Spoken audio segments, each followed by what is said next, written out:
大家好，那我们现场有一台 Toyota Previa，因为音的问题困扰了这位客户很久，因为说到我们的抖音，所以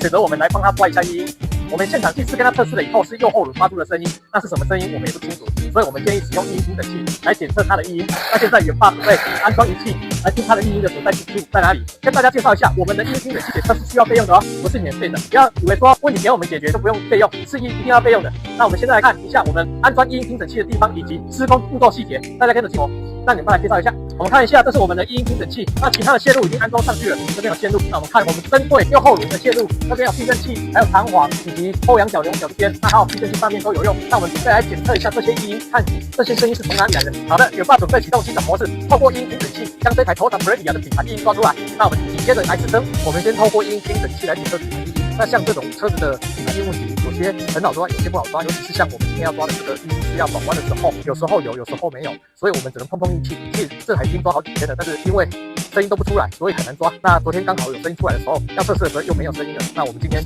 再测试一下，看看这个音有没有跑出来。我们要抓的这个嘣的声音，那刚才试了还是没有。那我们一样一段一段来，第一段没有。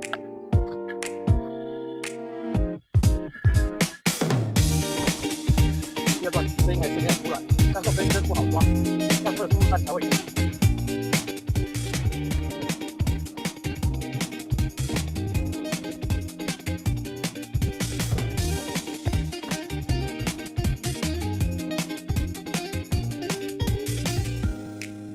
没有，大家好，那以上的施工步骤是我们针对这一台 Toyota Previa 底盘异音检测的步骤细节。那当然每一台车它的异音来源都不一样，那如果有异音我们比较能确诊，那如果它的异音没有出来的话，我们也没有办法抓到它的异音处。所以跟客户协调之后，也是要等异音大声一点，还是或常出现的时候，我们才能将它的异音抓出来。那目前来说，我们试了好几趟，它的异音都没有出来，所以我们也没有办法抓。那异音一直没有出来，所以我们只建议客户回去再观察看看，如果这个异音平板的可以抓的，那再来跟我们预约检测。不然如果异音没有出来的情况下，我们也没有办法针对它的底盘异音来检测。如果大家看了有什么不懂的地方或想要了解的地方，都欢迎底下留言，想了解让你们来告诉大家哦。